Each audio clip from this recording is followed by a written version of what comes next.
Quero cumprimentar a todos os telespectadores com a paz do Senhor e dizer-lhe da alegria de participar desse trabalho de missões aqui em Ceilândia, área sul, com o pastor Xavier. E é uma honra e quero deixar os meus agradecimentos ao pastor, a toda a coordenação e motivar você. Dizer que há uma urgência nesta última hora de pessoas, de homens, mulheres, jovens, adultos comprometidos com esta obra, com este reino. A hora está chegando e a palavra de Deus nos adverte os acontecimentos.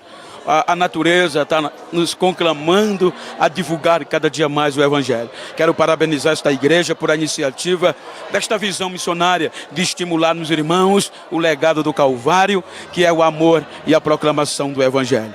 Então quero deixar a paz do Senhor para você que está nos assistindo e dizer que Deus tem uma urgência em você. Em nome de Jesus, a paz. Eu quero trazer um texto de conscientização que está em Marcos. Não estamos em um trabalho de avivamento, nem de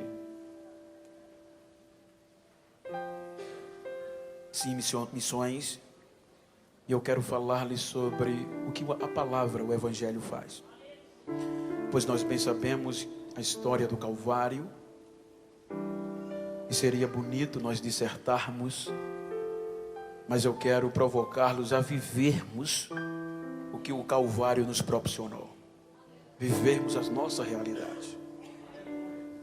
E para isso eu quero ler Marcos capítulo 5, é um texto muito simples. Versículo 21 por diante. O texto nos diz: e passando Jesus outra vez num barco para o outro lado, ajuntou-se a ele uma grande multidão, e ele estava junto ao mar.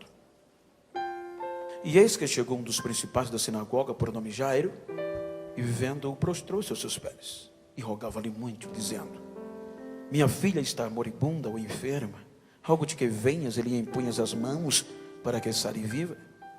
E foi com ele, e seguia-o uma grande multidão, que o apertava. E certa mulher, que havia 12 anos, tinha um fluxo de sangue ou hemorragia, e que havia padecido muito com vários médicos, e despedindo, gastando tudo quanto tinha, sem aproveitar nada, pelo contrário, só piorava. Ouvindo falar de Jesus, veio por detrás entre a multidão, e tocou na sua veste, porque dizia: se tão somente tocar nas suas vestes, sararei. Amém? Amados, aqui há um texto tão comum e tão simples, que é tão pregado, é tema de muitos louvores, mas eu quero tomá-lo por base para trazer uma mensagem estimulativa, motivacional, no contexto da palavra. Quando nós observamos o contexto, a Bíblia nos mostra que uma das expectativas dos judeus era de um libertador, cujo Moisés havia profetizado que Deus ia levantar um libertador maior do que ele, e que iria tirar o povo de uma escravidão. Quando Moisés profetiza, ele profetiza no contexto espiritual. Porém, o ser humano como um todo, agregado, apegado à terra, eles vincularam por um meio secular e um meio da monarquia. Quando nós observamos, a Bíblia mostra que isso estimulou cada família, e a cultura judaica mostra que tornou-se um sonho de consumo das famílias pelo nascimento de um menino masculino, de um filho, porque havia uma perspectiva de que fosse este grande profeta, este grande homem, que o Messias, o libertador, que Moisés havia profetizado. E era de tal forma que, segundo o costume, a cultura e a instituição israelita, nós percebemos que pela Bíblia havia 3 principais formas de uma pessoa se tornar improvável, de uma pessoa se tornar um projeto falido. Na cultura judaica, a primeira forma era pelo nascimento, porque quando se nascia, quando a parteira ou a família trazia o menino, principalmente se fosse homem, para que o pai observasse, quando a pessoa que carregava a criança saía para a sala de entre-sala, para a sala de espera que apresentava ao pai, Quando era tudo perfeito, saíam rindo e o pai saía regozijado. Mas quando a pessoa saía cabisbaixa, a pessoa saía triste, o pai questionava: não é homem? É homem. Mas por que não há alegria? É coxo, é deficiente. Então essas pessoas não tinham mais nenhuma prerrogativa na ótica humana de ser alguém. E elas sobressaíam no contexto da mendicância a sobreviver pedindo esmola. A segunda forma era a religião. E a terceira, as enfermidades. Quando nós observamos, a Bíblia diz em Atos dos Apóstolos, com a ascensão de Jesus e o avalanche da igreja primitiva em Jerusalém, a Bíblia diz que houve uma contenda, prenderam os apóstolos, prenderam os irmãos. E naquela contenda, no questionamento, no interrogatório, Gamaliel faz menção de algo que anticristo estava acontecendo. Gamaliel, naquela reunião, ele pede para que as autoridades deixassem os discípulos em paz, porque se aquela obra não fosse de Deus, ela ia desfazer-se. Então ele faz menção: olha, queridos, dizia ele, vamos partir desse pressuposto, já apareceram outros antes dele. Aí ele cita um tal de Teudas, que apareceu no cenário se dizendo ser alguém, se dizendo ser ele o Messias, o que vinha para revolucionar, mas agregou pessoas a ele. Mas Teudas morreu, decepcionou-se, e as pessoas dispersaram. Ele diz que depois apareceu outro, conhecido como Judas, o Galileu, e fez a mesma forma. Então, antes de Jesus entrar no cenário, por causa desta ameaça religiosa, as autoridades colocaram adendos na lei com uma forma protetiva para qualquer cidadão judeu ou outro que se aparecesse dizendo ser o Cristo, o Messias, o Filho de Deus, sem o aparato legal, seria digno de morte. A ponto que eles esperavam um Messias, um libertador político, com apoio político e com todo o aparato religioso. Então, para proteger a religião, se tornou lei. Se não tivesse esse amparato legal e político e religioso, se autodenominasse ser o Cristo, seria digno de morte. Aí a Bíblia diz que Jesus aparece nesse cenário. E ele não trouxe nenhum traço político e muito menos envolvido com o sistema religioso. Ele começou por onde ninguém queria começar. Ele inverteu o quadro da história, porque a lógica humana, ela é bem clara e simples, porque a lógica nossa diz que todo homem preso quer ser livre. Todo homem livre quer ser senhor. Todo senhor quer ser rei, e todo rei quer ser Deus. E ele, a Bíblia diz que ele abriu mão, ele é Deus da sua glória. E ele inverteu a pirâmide, ele tomou forma de servo e assumiu a responsabilidade por amor aos perdidos e àqueles que não tinham mais perspectiva. Então ele começa por uma cocheira. O seu campo inicial foi uma cocheira, por onde nenhum missionário gostaria de começar. E quando ele completa 29 anos de idade, aí Lucas diz que o Espírito Santo pega ele e leva para enfrentar Satanás cara a cara. O primeiro desafio missionário em uma ótica ministerial. E no contexto natural, ele não nocauteou Satanás no primeiro round. A Bíblia diz que pelo poder da palavra, ele venceu. Aí Lucas diz que o Espírito Santo o pega de volta e o conduz para a região de Nazaré, aonde ele foi criado, aonde ele morava, residência fixa, aonde a família morava. E Lucas diz que ele gostava de pregar e o povo gostava de ouvi-lo. Aí Lucas faz questão de dizer que em um sábado ele vai para a sinagoga. E aquele culto era especial. Aquele culto era o culto de vida e morte. Aquele culto era o início de um ministério que iria revolucionar o planeta, a história. Era o divisor de água que ia combater, que ia embater com o sistema. E ele chega naquele culto normal, sem nenhum destaque. Aí Lucas diz que naquele dia deram a oportunidade a ele. E quem estava naquele culto? Os principais da sinagoga. Aí deram a oportunidade para ele ler. O assistente pega o livro e entrega a ele. E Lucas diz que entregaram a ele o livro do profeta Isaías. Quando ele abre, ele lê justamente aonde dele estava escrito. E ele em público começa a ler. E a dizer: o Espírito do Senhor é sobre mim. Ele me ungiu para pregar boas novas aos pobres. Ele me ungiu para abrir os olhos aos cegos. Ele me ungiu para abrir liberdade aos presos, para dar alegria aos corações tristes e anunciar o ano aceitável do Senhor. Uma leitura simples e profética. Quando ele lê o texto, aí Lucas diz que ele fecha o livro, toma assento e começa a ensinar. Quando ele começa a ensinar, ele impacta. Não deixaram nem terminar o culto. A lei dizia que ele blasfemou. Ele se autodenominou, porque ele disse: hoje se cumpriu esta profecia aos ouvidos de vocês. Ele foi ousado. Aí o sistema disse: blasfemou. Ele é o filho de José, o carpinteiro, e ele está se autodenominando filho de Deus. Tem que matar, a lei dá direito, vamos matá-lo. Aí pegaram ele para jogá-lo do monte para baixo, mas não conseguiram. Ele saiu de fininho.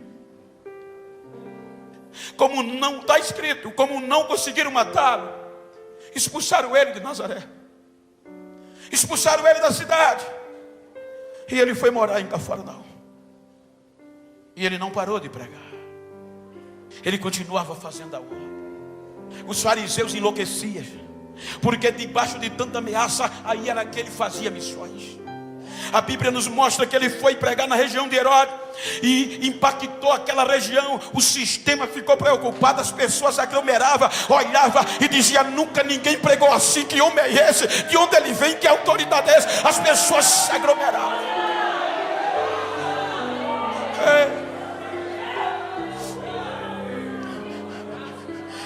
Aí os fariseus invejaram e disseram: Herodes, Jesus está revolucionando a tua região. Manda ele parar com esse negócio. Para essa obra agora. Diga a ele que pare de pregar esta palavra. Aí Herodes, envolvido pelo poder político, assinou um decreto: corra, diga a ele que é para parar agora esta obra. Para de pregar agora, senão a gente prende ele. Aí os fariseus foram a Jesus, conjecturando, entregaram o decreto, conjecturando o papel, mas a história é escrita. Quando Jesus pega o decreto, que lê, olha para os fariseus e diz: olha, é uma coisa eu tenho para dizer a vocês. Voltem e diga àquela raposa: eu vou pregar hoje o dia todo. Eu vou pregar amanhã, vou fazer milagres ainda. Eu vou pregar depois da manhã e vou expulsar demônio, porque eu fui enviado para isso. A Bíblia diz que a sua fama se espalhou.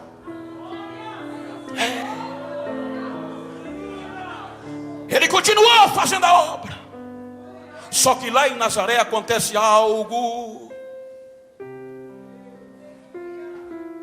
que era inesperado na ótica humana.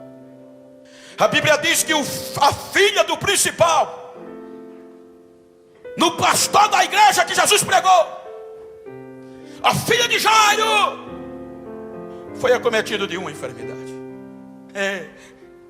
E aquela enfermidade não era comum. Porque aquela menina, se você observar a cultura judaica, não era simplesmente uma filha biológica.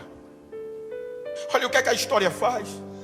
A Bíblia diz que o que valorizava, o que dava mais contundência a um homem era a prole. Quanto mais filhos o homem gerasse, mais valor ele tinha na cultura judaica. E a Bíblia diz que Jairo só tinha uma única filha, de 12 anos, que era o sonho, era o projeto, era a perspectiva de Jairo da continuidade da sua prole. Quando ela completa 12 anos, que era justamente a idade que uma menina judaica passava pelo ritual do Bar Mitzvah também, e um significado diferente. Na cultura ocidental é com 15, mas aqui era com 12. O pai apresentava a criança, era essa data para os amigos, para dizer: a minha filha está pronta para enfrentar as atividades, para se tornar uma mulher judia, para aprender as atividades domésticas. Quando a menina completa 12 anos, a enfermidade vai lá. Aí Jairo investe para a menina curar e não consegue. O judaísmo do qual Jairo fazia parte da cúpula não trouxe resultado. Aí Jairo lembra que um dia ouviu uma palavra. Pregou na igreja dele um homem chamado Jesus. E ele disse na sua pregação que veio dar alegria a quem estava triste e que veio acreditar em quem ninguém acreditava mais. Então eu quero falar nesta noite para projetos falidos. Eu estou falando para projetos falidos improváveis. Agora Jairo lembra. Deixa eu sintetizar. Mas Jairo sabe que não podia ir em busca de Jesus. Os irmãos lembram que eu disse que uma das formas de se tornar excomungado do judaísmo era a religião. O judaísmo não aceitava a mensagem de Cristo. Para o judaísmo, Jesus era um barulhento, era um perturbador da ordem pública. O judaísmo era tão cruel e referente a Jesus que eles determinaram: se pelo menos um membro comum da sinagoga reconhecer que Jesus fez um milagre, seria expulso da sinagoga. Agora está o principal da cúpula do sistema do judaísmo, com o projeto morrendo, o sonho indo embora, e ninguém dava jeito. E Jairo sabia, se ele fosse atrás de Jesus, era mesmo que rasgar a credencial do judaísmo. Ele iria abrir mão de uma história de vida religiosa. Ele iria renunciar tudo para trás que conquistou, porque quando ele voltasse, não seria mais o mesmo. O judaísmo não aceitava. O bonito é que a vida é feita de desafios. O que diferencia uma pessoa de outras não são as oportunidades, na maior parte. Porque a oportunidade quase todos têm, ou todos têm. Mas muitas vezes o desafio nos proíbe, nos deixa inibidos. Agora Jairo está com um desafio, o sonho, o projeto morrendo, a palavra que Jesus pregou ruendo dentro dele. Eu vim dar jeito, eu dou jeito, Jairo. Eu vim para restaurar, eu dou. Aí Jairo não aguenta, renuncia tudo e faz carreira para Cafarnaum. Eu vou. Ele renuncia tudo pelo poder da palavra. Quando ele chega em Cafarnaum, Marco diz que Jesus não estava. Ele agora não podia voltar mais. Sabe onde Jesus estava? No outro lado do mar, na região de Decápolis, uma circunferência de 10 cidades, daí o nome, ou Gadara. E o que é que Jesus foi fazer lá? Abriu um trabalho missionário. A Bíblia diz que no outro lado, lá em Gadara, quem mandava era o demônio. Uma legião de demônios não deixava ninguém sossegado nas 10 cidades. Havia um homem endemoniado, os irmãos, as pessoas amarravam, eles quebravam a corrente e perturbavam, não tinha sossego. Aí Jesus vai lá. A Bíblia diz que Jesus expulsa a legião, liberta o endemoniado. O endemoniado fica limpo, novo, crente. E ainda pede: Jesus, me leva com o Senhor. Jesus disse: não, o pastor aqui vai ser você. Você vai abrir esse campo aqui e vai dizer quantas maravilhas fez o Senhor por você. E as pessoas aceitavam Jesus no campo missionário. Aonde Satanás mandava, quem manda agora é Jesus. Agora o missionário estava lá pregando a palavra de Deus. Aí a Bíblia diz que quando Jesus volta, que desce do barco, a multidão aperta ele. A multidão se aglomera a ele. Aí acontece algo lindo. Você já pensou que agora o padre dessa região entrasse gritando por ali de batina e tudo que queria ser crente? Muita gente aqui ficava de pé e dava glória a Deus. Agora naquele dia, na beira do mar, a multidão se aglomerando. Daqui a pouco já vem correndo o principal da sinagoga de Nazaré, o líder, o pastor, o boca quente, o estrela do judaísmo, gritando: Jesus, Jesus, Jesus. O povo sai da frente. Quando ele chega nos pés de Jesus, bota a cara no chão. Quando ele bota a cara no chão, aí Jesus olha para ele e ele começa a dizer: Senhor, A minha filha está doente. Eu já tentei de tudo e não dei jeito. E o Senhor pregou uma vez na minha igreja. Eu creio. Vamos comigo lá em casa. Eu sei que se o Senhor for, a minha menina vai voltar a viver. Vamos lá. É aqui uma lição do legado do Calvário. A gente tem que viver o legado do Calvário. Jesus voltou de uma viagem cansativa, missionária de dias. Jesus expulsou demônios. Hoje muitas vezes a gente sai para pregar, quando se converte 10 almas, Jesus batiza, a gente chega reclamando: hoje foi pesado, eu estou exausto. Jesus enfrentou o inferno quase todo. Chegou em casa, não teve direito nem de descansar. Aí chega Jairo chamando para ir na casa dele. Se fosse Genival Bento, possivelmente tinha dito: vou nada. Você lembra que eu preguei na sua igreja? Nem cachê você me deu. Você ainda me expulsou e fez coro para me jogar do monte para baixo. Muitas vezes nas nossas razões, muitas vezes nas nossas legalidades, muitas vezes nas nossas posições,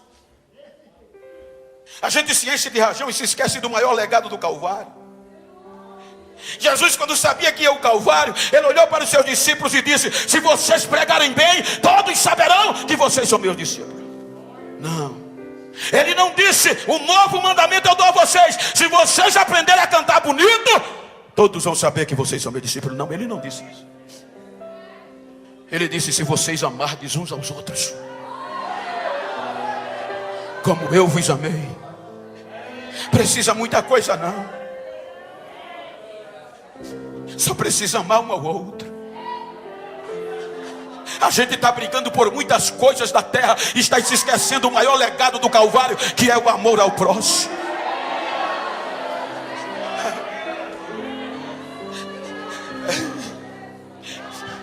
Eu lembro que eu não sou saudosista, mas às vezes dá saudade.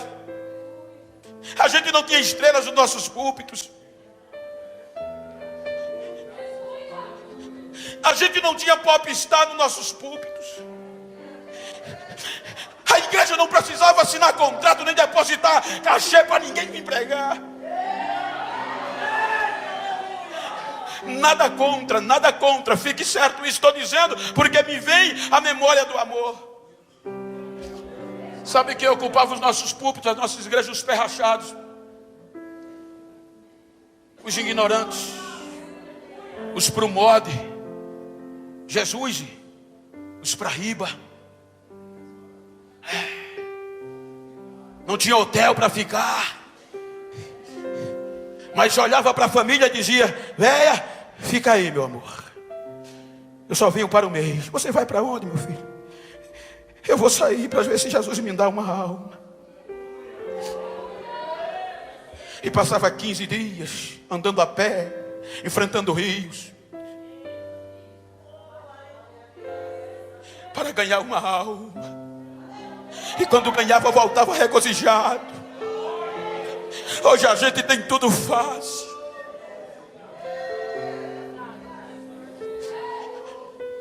O amor prevalecia.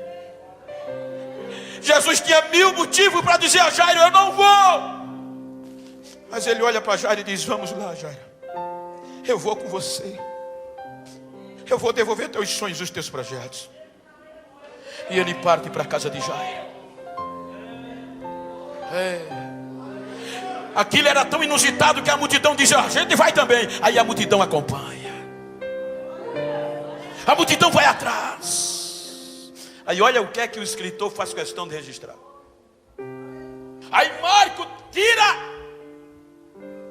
Mateus e Lucas tira a atenção da viagem e registra um fato entre parênteses no contexto histórico. Aí ele diz: e certa mulher que há 12 anos padecia de uma hemorragia. Eu não quero ter detalhe na doença da mulher, que não me compete, mas eu quero falar do poder da palavra em situações difíceis. Eu quero focar o que a gente detém e muitas vezes a gente não percebe.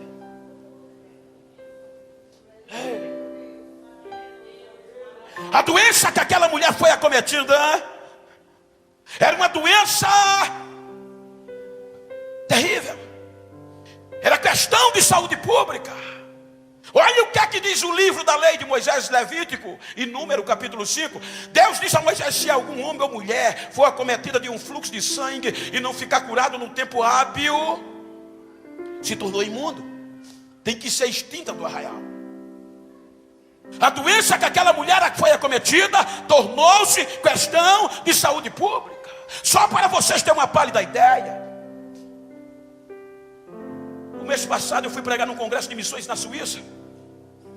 E quando você embarca nos aviões internacionais, fui no da TAP, um dos primeiros assuntos que você vê lá é um vídeo te advertindo para ter precaução contra o ebola. Os irmãos lembram do ebola, um pequeno vírus que impactou o planeta? Eu vi por causa do ebola, aeroportos fechados, pessoas sendo arrastadas para quarentenas. Eu vi hospitais lacrados. Porque quando a doença se torna questão de saúde pública, não é mais um pedido, é uma ordem, é uma lei, é o Estado que tem que ir lá resolver.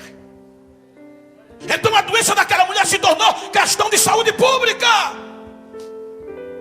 Não foi um pedido, foi uma ordem. A lei entrar dentro de casa, a Bíblia não diz, mas a história diz que aquela mulher tinha uma família. Deixa eu só citar pelo menos 4 coisas que essa doença tirou daquela mulher, que na ótica humana eram irreparáveis. Primeiro, a família. As autoridades entraram na casa dela e arrastaram ela de dentro de casa sem misericórdia para o arraial dos imundos. Primeira perda, a família. Segunda perda, o direito de ir e vir. Porque está escrito na lei que quem tivesse esse tipo de doença não podia andar livremente. E quando chegava no arraial, vestia um vestido, um fardamento característico, colocava uma tábua cheia de sino no pescoço com uma corda. E se quisesse se movimentar, tinha que manter uma distância de 100 a 50 metros de uma pessoa comum. E ainda tinha que, além do sino fazer barulho, ainda tinha que vir gritando: eu sou imundo, eu sou um projeto falido, eu sou descartado, eu sou imundo, para dar tempo os 100 ir embora. E a terceira perda, o direito dela adorar. A Bíblia diz que quem tivesse aquele tipo de doença, nem no pátio da igreja poderia chegar. E uma coisa cruel para o judeu era tirar ele o direito de adoração. Você lembra o que aquela mulher do poço de Sicá disse a Jesus? Quando as tribos se separaram, você veja que ela era judia. E depois que o cativeiro voltou, eles voltaram, eles já habitavam em Samaria. Aí desde a divisão das 10 tribos que houve essa disputa. Judeu agora não se relacionava com os que moravam no norte na Samaria. Quando eles voltaram do cativeiro, veja que lá tinha o poço denominado o poço de Jacó. Aí Jesus, o sistema é bruto. O sistema é acostumado a ver pessoas que se diziam santo não se aproximar de leproso, de imundo, de doente. E o que contrariava era que Jesus falava com os leprosos, tocava nos doentes. Jesus ia lá, conversava com eles. Aí Jesus vai passando em Sicá, aí resolve parar. Manda os discípulos comprar algumas coisas. Aí chega no poço, está uma mulher samaritana. Aí ele diz: dai-me de beber desta água.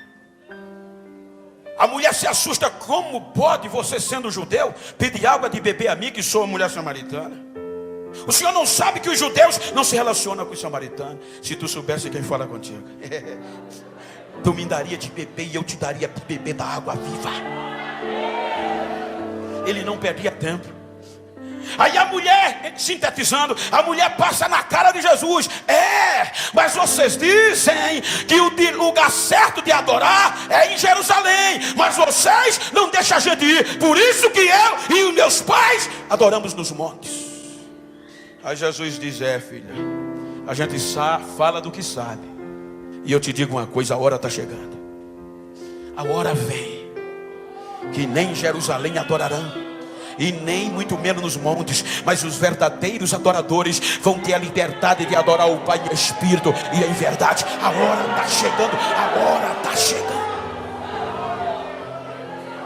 Era a hora do preço. pelos povos.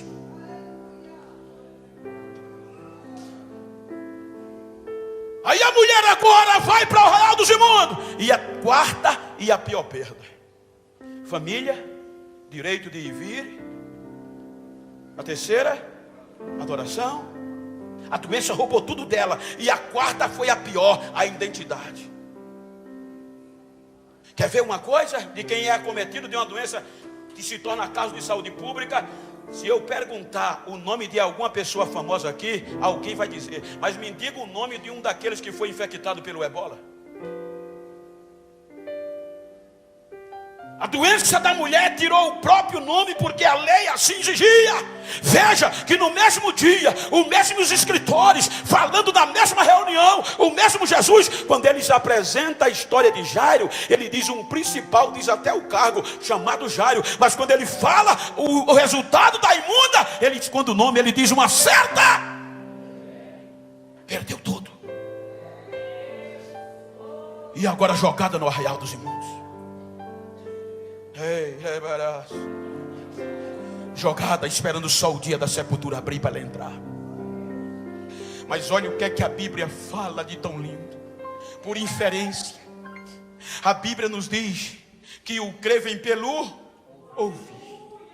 A Bíblia nos mostra na inferência que um crente que viu Jesus fazendo maravilha, ele teve coragem de entrar no arraial dos imundos e fazer missão lá dentro.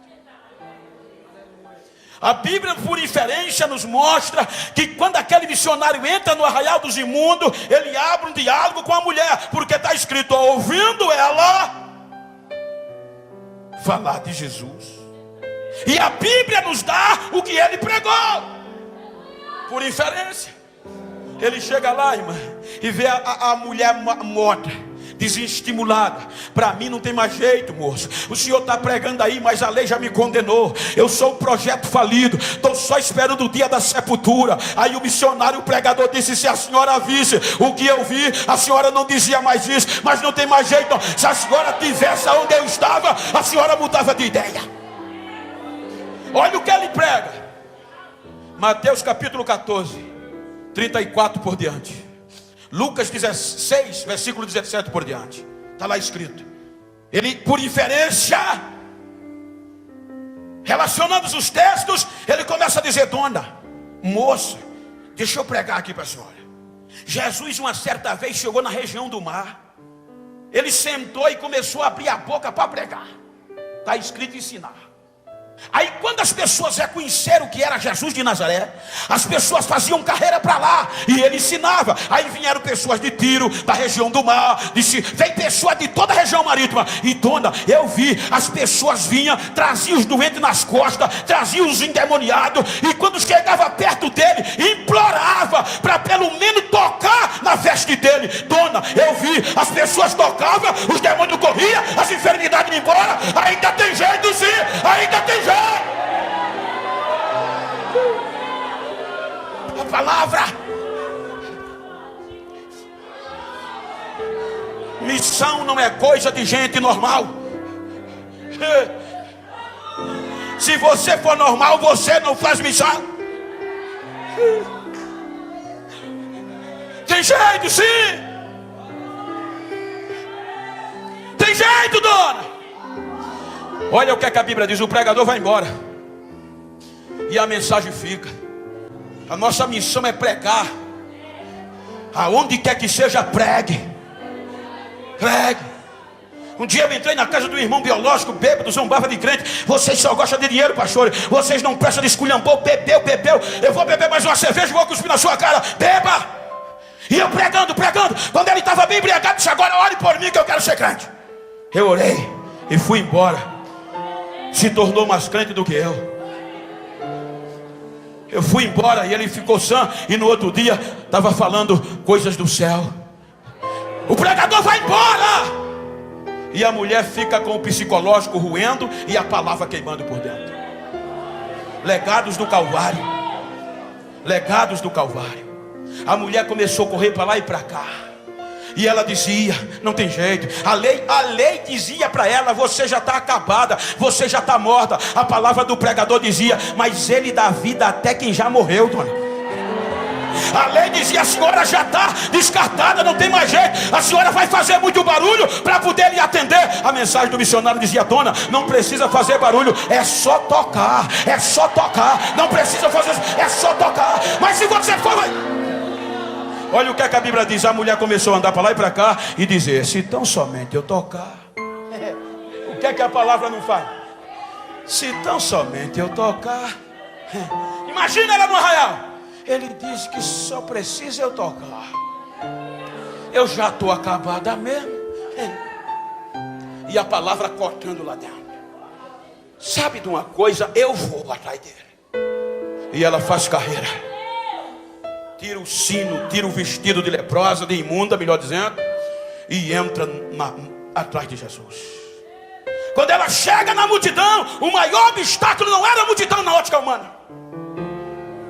Veja que a Bíblia diz que Jairo veio pela frente e adorou, postou e clamou. Só que a mulher não podia ir pela frente. A lei não permitia. Porque há um versículo no Êxodo 33 que a Bíblia diz: o que vem na frente de Deus é a bondade e a misericórdia, é a sua glória. O que vem na frente de Deus é a sua glória. E Jairo veio. Jairo não tinha nada que desabonasse, mas a Bíblia diz: o que vem atrás de Deus é a bondade e a misericórdia. Aí ela não podia ir pela frente, ela vai por detrás dele.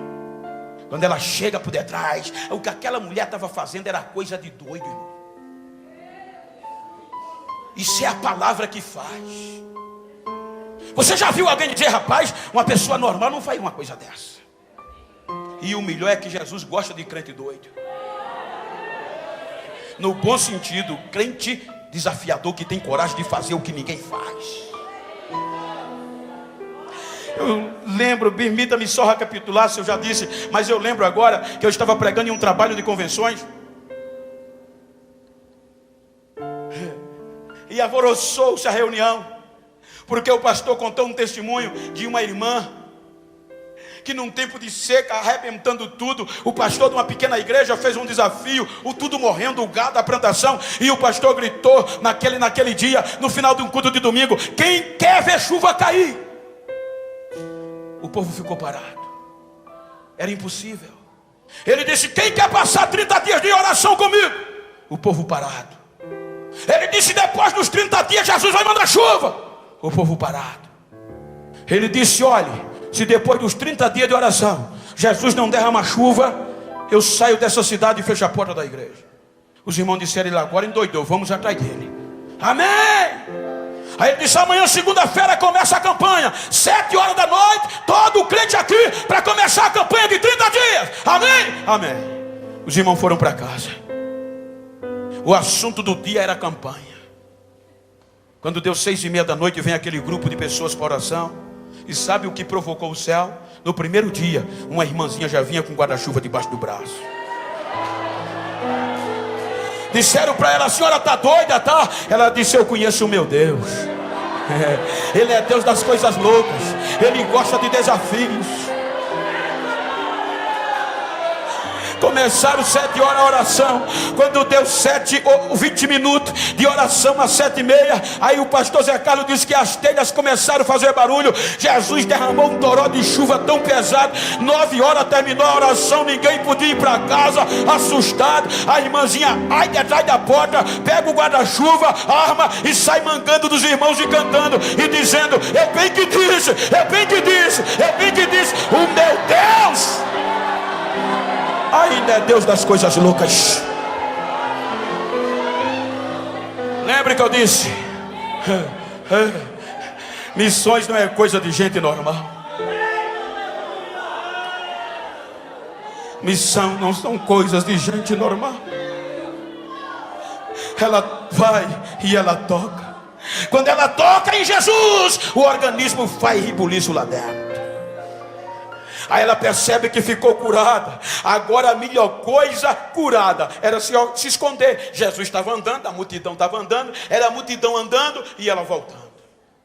Quando ela pensou que ia ocultar o milagre, aí Jesus para. E o que eu acho lindo aqui é que a Bíblia diz que Jesus não parou, estagnou não. Ele parou e ficou procurando, olhando ao redor.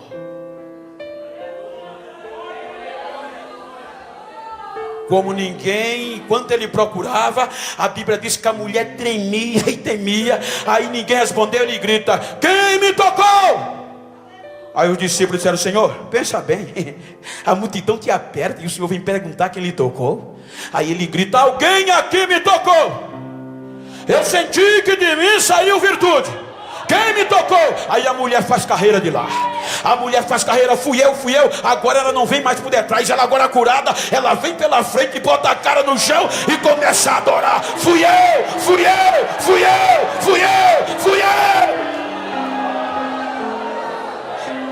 Pregue. Ame. Esse é o preço do Calvário.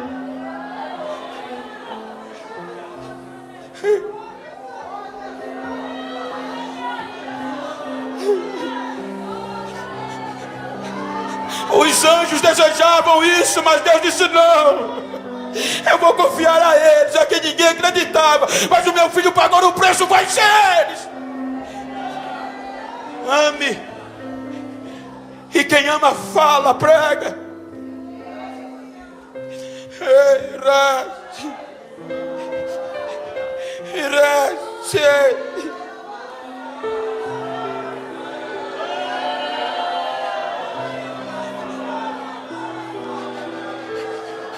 Ser crente é mais do que sentar em um banco.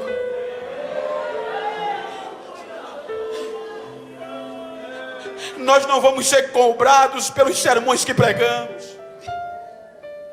Nós não vamos ser cobrados e contabilizados pelos hinos que cantamos.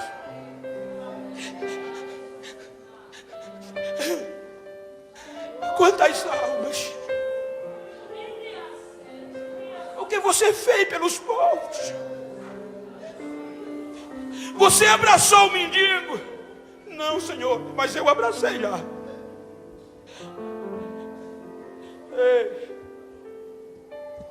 D.L. Moody, ainda pobre, quando ele recebeu o convite para se tornar um ganhador de alma, ele aceitou Jesus. E ele botou no coração um amor tão grande pelas almas, que ele disse que ia todos os dias ganhar uma alma para Jesus. A chama ardia dentro dele. A história diz que todos os dias ele orava por alguém, não sei como, trabalhava ajeitando o sapato, engraxando e ganhava uma alma. Quando era no domingo, juntava às 6 e levava para a escola bíblica. Em poucos meses a escola bíblica se tornou a maior escola da cidade. Chegou um dia que ele não conseguiu orar por ninguém. Ele se acomodou? Não. O que é que ele faz? Vai para a beira da rua e senta no meio-fio. E faz o quê? Prega? Não. Começa a chorar. A noite chegou e ele sentado chorando no meio-fio, gritando, urrando, porque não orou por uma alma. Aí o carro da patrulha ia passando, quando viu aquele jovem, aquele senhor chorando na beira, sentado no frio, desceram os policiais de dentro. O que é que está acontecendo? Ele em lágrimas disse: eu prometi ao meu Jesus que todos os dias ia ganhar uma alma para ele, e hoje eu não orei por ninguém. Os soldados consolaram: amanhã você ora, vá para casa, está muito frio. Pegaram o carro e foram embora. Quando os soldados fizeram os primeiros quarteirão, começaram a chorar dentro do carro. O que é que está acontecendo? Fizeram o segundo quarteirão, as lágrimas caíam, o fogo pegou lá dentro.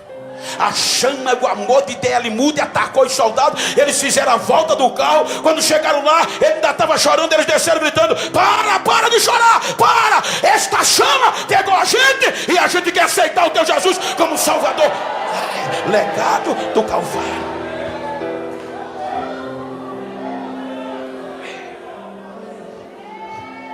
Vai em paz, filha.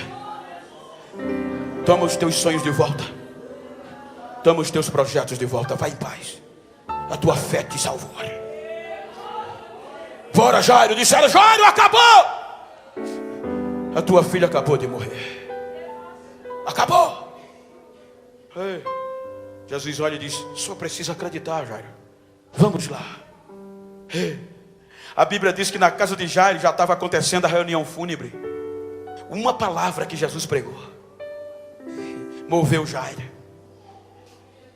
As carpideiras já choravam, as mulheres já tinham sido pagas para chorar, lamentar no velório. Os músicos já faziam o cerimonial. Aí Jesus chega. Quando o inferno comemorava mais uma morte, aí Jesus aparece na curva. Diga para quem está ao seu lado, quando tudo parecer que é o fim, Jesus está por perto. Ele chega e muda tudo.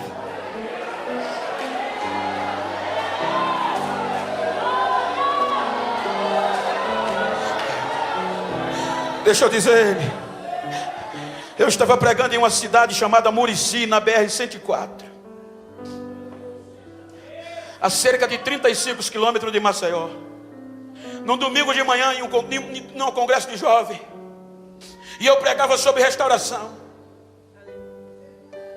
E quando eu estava quase no final da mensagem, faltando uns 20 minutos, aí levanta um homem lá da última cadeira e vem gritando, rodopiando, gritando. A mocidade viu, começou a falar em mistério. Aí ele veio para o púlpito e pegou no meu colarinho, pegou na lapela do meu terno e começou a gritar: pastor, eu preciso falar com o senhor. Aí disparou em mistério, me arrastou e em lágrimas ele disse: eu sou um diácono dessa igreja,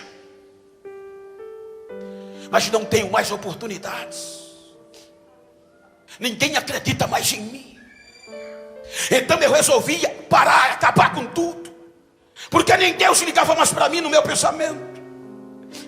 E ele disse: então eu pedi o revólver de um amigo, coloquei 6 balas e disse: hoje eu vou atirar em 5 crentes, e na última bala eu disparo na minha cabeça.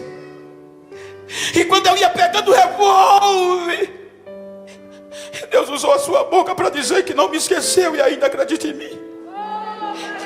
Pegou a mão, pegou o revólver e me entregou com 6 balas. E ele gritava, a igreja pegou fogo, ele gritava, saiu gritando: eu vou recomeçar, eu vou recomeçar. E hoje é o primeiro tesoureiro da igreja. Jairo, entra aí, Jairo, chama a tua mulher. Pedro, Tiago e João, vem para cá. Tira quem não acredita daqui. Quando ele entra, menina, alguém dizia: ela já morreu, já acabou. Menina, aqui eu te digo, levanta-te. Na nossa linguagem, sonho de Jairo, projetos de Jairo. Levanta, volta. Pegou a menina e deu de volta a Jairo. Toma de volta o teu sonho, toma de volta os teus projetos. Esse é o legado do Calvário que a gente não pode esquecer: amar. Não adianta nós dizermos quantos grampos crucificou Jesus. É bonito, não adianta quantas gotas de sangue saíram do seu corpo. É lindo. É bonito dissertar o Gólgata. É bonito trazer o Gólgata no hebraico, no aramaico, no grego. Mas o mais bonito ainda é amar ao próximo. Esse é o maior legado do Calvário. Missões é amor. Não adianta eu pregar aqui para vocês bonito, deixar vocês alegres, e quando chegar alguém na minha porta eu não atender. Quando eu estiver nos meios dos amigos, achar que sou mais importante. Não adianta eu falar bonito aqui, e quando Deus me exaltar, eu querer pensar que sou alguma coisa e me meter a besta. Isso não é o legado do Calvário. Mas pastor, eu estou querendo desistir, o senhor não sabe como eu cheguei aqui. Não vai desistir não. Aquela mulher fez algo e aceitou o desafio. Jairo renunciou tudo para ter seus sonhos de volta. Agora deixa eu te dizer o que é o amor. Isaías viu uma cena tão bonita que no capítulo 40 ele menciona Aqueles que esperam no Senhor voarão, correrão com asas, voarão como aves. Deixa eu te dizer algo para concluir. Não importa como você chegou aqui, mas este congresso de missões vai mudar a tua vida. A águia, no contexto normal, a águia pode viver 70 anos. A longevidade da águia é tremenda. Mas a ciência mostra que quando ela completa 35 anos, os abutres encostam. Por que os abutres dizem é o fim? Porque a pena cresceu demais. Ela já não voa alto. O bico cresceu, que ela já não pega mais, não come mais como antes. E a garra, as unhas cresceram tanto que ela já não tem mais agilidade de pegar a presa. Aí os abutres dizem, vamos só esperar a hora. Só que a águia, ela tem um desafio, qual é? Juntar as únicas forças que restam. Ou ela junta ou morre. Ela junta todas as forças para voar o mais alto que ela conseguir. E na mais alta caverna, ela chega e entra. Ela sai do cenário, se enclausura. Dizem morreu. Quando ela chega na caverna, sozinha, ela começa a pegar o bico envergado e começa a tirar as penas grossas.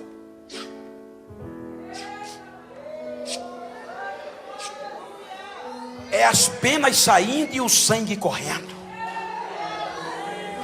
Isso dói. Quando ela tira todas as penas, ela chega na beira da caverna, na parede da caverna, e encosta a cabeça, e começa a botar a cabeça para trás, e com força, mete o bico na parede. Pá! Pá! Pá! Até o bico cair. Quando o bico cai, o sangue desce. Aí ela agora, no meio do sangue, ela pega as garras e começa a passar na pedra da caverna. O fogo voa até cair todas as unhas. Aí agora ela está arrebentada, nua, sem bico, sem unha, não pode nem se mover. Daqui a pouco, quando a fome está chegando, que ela pensa que vai morrer, aí ela ouve um barulho na porta da caverna. Quando ela olha, não pode sair porque está nua, é vergonhosa. Quando o barulho acalma, ela sai se contorcendo no meio da dor. Quando chega lá fora, as amiguinhas águias sentiram falta e trouxeram alimentos para ela. Diga para quem está ao seu lado: quando a caverna chegar, saiba que você vai ter um amigo na porta.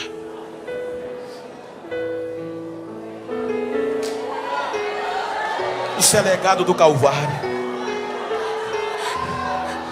Quando o Singri fugia de uma religião, de uma perseguição religiosa no Tibete, Singri escreve dizendo: amigos é bom demais.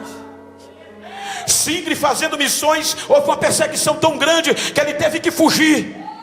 Se ficasse, matavam ele.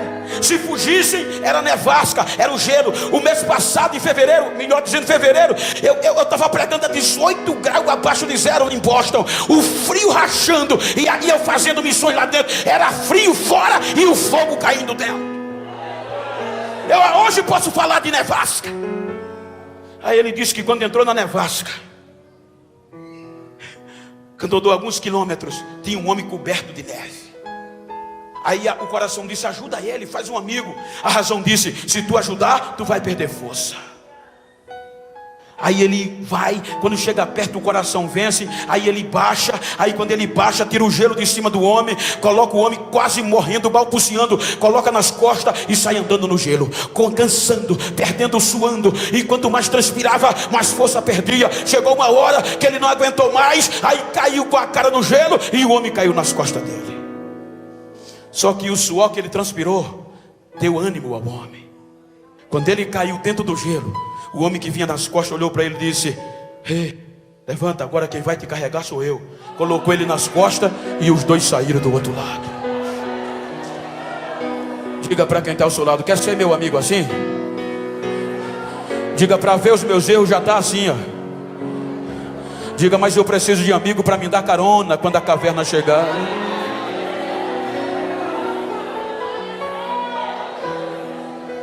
A águia desaparecia o seu cântico. Os abutres diziam: morreu. Ela se alimentava. Daqui a pouco as penas começavam a crescer. O biquinho começava a aparecer de novo. As garras começavam a sair. Aí agora ela está toda coberta de pena, o bico novo, as garras novas. Aí ela começa a ensaiar dentro da caverna.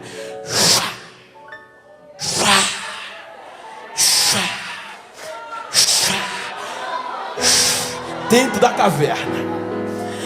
Aí ela chega na porta da caverna.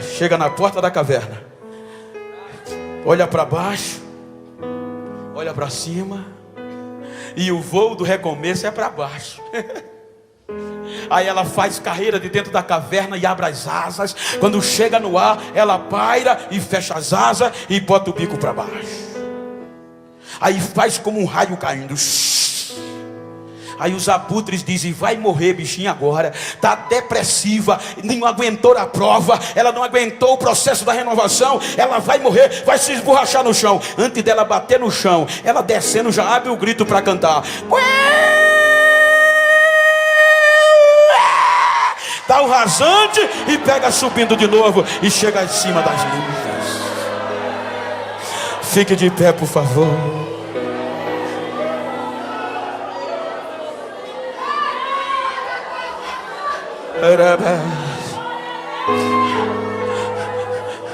Diga para quem está ao seu lado: o legado do Calvário é amar mais. Vamos pregar mais. Vamos viver mais unidos. Não precisa fazer muita coisa. Ele disse: se vocês amarem uns aos outros, quem está de fora vai ver e quer vir também.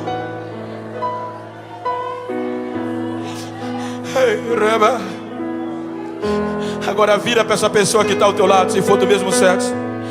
Me ajuda aqui, companheiro. Vira para ele assim, vira para ela. E diga para ele: eu tenho uma palavra de Deus para você. Vai dar para a gente fazer mais. O preço foi alto. E diga a ele: você não é um projeto falido. Você é um projeto em execução para um grande avivamento. Pergunta a ele: tu crê? Diga: eu também. Abraça ele e diz: então chora, recebe renovo. Você não é um projeto falido. Profetiza para ele: nós não somos projetos falidos, nós somos projetos das mãos de Deus para esta obra.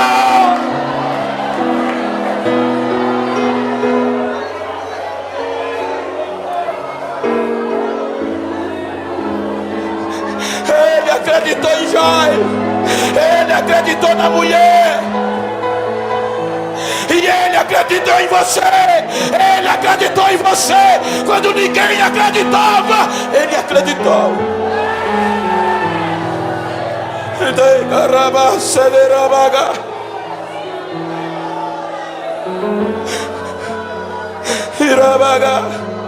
Eu vou concluir. Lembra que eu disse: a religião, a doença e o nascimento. Olha o que é que o legado do Calvário faz, Marluz. A Bíblia diz que nasceu um jovem coxo, e só sobrou para ele a mendicância, pedir esmola. Construir o templo em Jerusalém. E a Bíblia diz que todos os dias de oração as pessoas pegavam o coxo e deixavam na porta e entravam para adorar. O sonho do coxo era entrar dentro do santuário. A Bíblia diz que ele já tinha mais de 40 anos. Olha o que é que o legado do Calvário faz.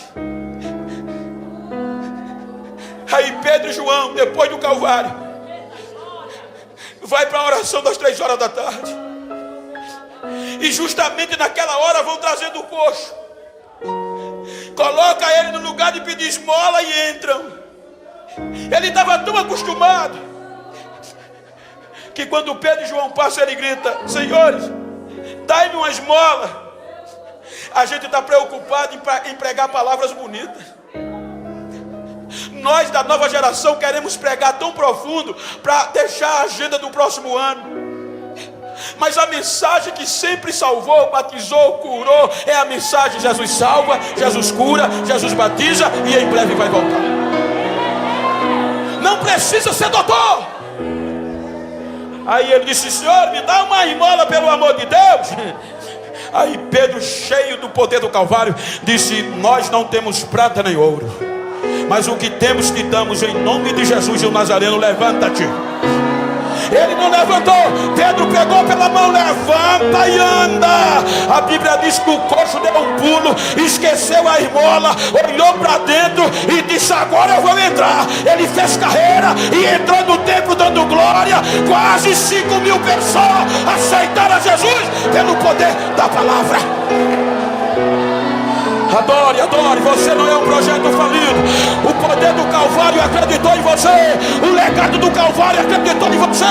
Receba renovo, receba unção, receba renovo, receba agora, renovo.